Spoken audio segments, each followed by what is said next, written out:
published 12:01 Eastern Daylight Saving Time, the 5th of May 2018, updated 14:20 Eastern Daylight Saving Time, the 5th of May 2018. A cynic would have suggested before this one that both sides would be playing for a draw.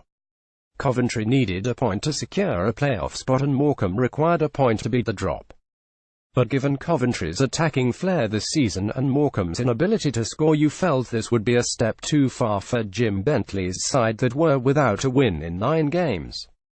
In the end, however, a 0-0 scoreline was enough to give the 15,126 home supporters and the 748 visitors what they wanted. The jubilant Morecambe players celebrate the point that assured them of survival. Max Muller of Morecambe celebrates with the travelling supporters after the final whistle. Coventry's Jonson Clarke-Harris takes aim at goal during the League Two clash. Aaron McGowan of Morecambe left goes shoulder to shoulder with Mark McNulty. Coventry's Michael Doyle picks out a pass under pressure from Andy Fleming. A playoff place for Coventry and safety for Morecambe.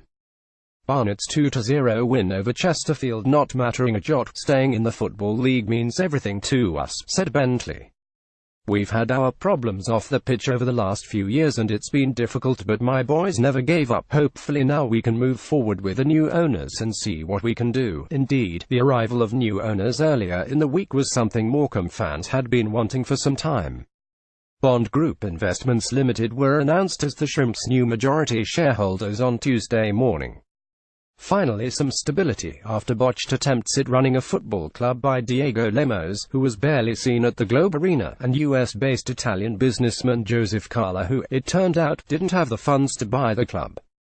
Fortunately for Chairman Peter McGuigan, the new ownership regime will begin the work in League Two and not the National League. Morecambe largely have the back four to thank for staying organised and alert, as well as goalkeeper Barry Roche, who was the man of the match. Coventry are viewed as one of the best footballing sides in English football's 4th tier, and Bentley acknowledged ahead of the game how difficult the task of staying up would be. Captain Michael Doyle and Liam Kelly play as holding midfielders and attempt to play forward passes. Doyle, 36, also possesses a wicked left foot that can sometimes do a great deal of damage. He was allowed to move into space just outside the Morecambe penalty area inside the first 5 minutes before letting fly. Roche watched the ball in the air and made an excellent save just as it looked as though the ball was going to nestle in the back of the net. Coventry's Tom Bayliss goes tumbling to the ground under challenge from Andy Fleming. Stephen Old slides in to make a challenge on Coventry's Jonson Clarke-Harris. Coventry 4-2-3-1, Burge 6, Grimmer 6, Davies 7, Hyam 6, Stokes 7, Kelly 6, Doyle 6.5, McNulty 6, Bayliss 7, Shipley 6, Reed 56, Clarke-Harris 6.5, Biamu 81, subs not used, O'Brien, McDonald, Maguire, Drew, Haynes. Ponticelli booked. Grimmer manager Mark Robbins 6, Morecambe 4-2-3-1, Roche 8, McGowan 6, Livell 6, Old 6, Conlan 6, Fleming 6, Rose 6, Wild 6, Kenyon 82, Wildag 6, Ellison 6.5, McGurk 6, Lang 77, subs not used, Nizick, Bruff, Campbell, Lund, Muller manager Jim Bentley 7, referee Andy Davis, attendance 15,874, 748 visitors. The Ricoh Arena hasn't always been the best place to watch football. The struggles with the club's owners Sisu and the drop from the Championship to League Two have meant many have stayed away. While the North Stand was empty, the East Stand was nearly full, and the volume from those in it increased when Tom Bayliss, one of the club's academy graduates, charged forward from the halfway line. Bayliss kept going all the way to the Morecambe penalty area, where it appeared as though he was brought down by Andrew Fleming. Referee Andy Davis waved play on. The 19-year-old didn't look too happy about it, nor the home supporters who had risen to the feet. There was slight concern for Bayliss when Fleming clattered into the back of him moments later. It was an accident, and thankfully both got back to the feet soon afterwards. Coventry would have 2 more chances before their best opportunity to score in the first half. Chris Stokes, playing that left back, overlapped and sprinted, beating right back Aaron McGowan. Stokes played the ball from the left to Jonson Clarke-Harris in the Morecambe 6-yard area. Clarke-Harris half-controlled the ball and managed to get a left-foot shot away, but Roche did incredibly well to get down to his right and make a crucial save.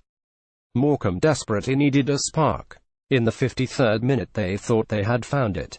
Kevin Ellison, who turns 40 next February, found a gap to run into on the left.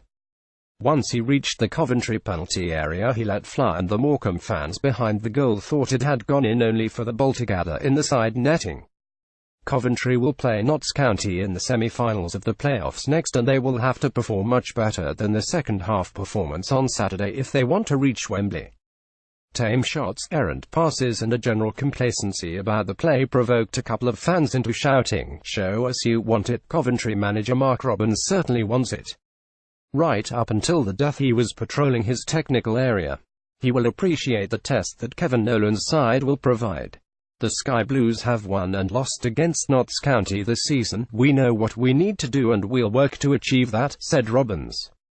"We have time to prepare and we must do that properly because these lads want to have a shot at Wembley and that's what they deserve." For Morecambe, this was a major relief. The 10-year stay in the EFL came so close to ending, and the owners must realise a season such as this one can never be repeated. Morecambe fans make themselves heard in the away section at the Ricoh Arena. 748 Morecambe fans made the journey down and they went after happy with survival.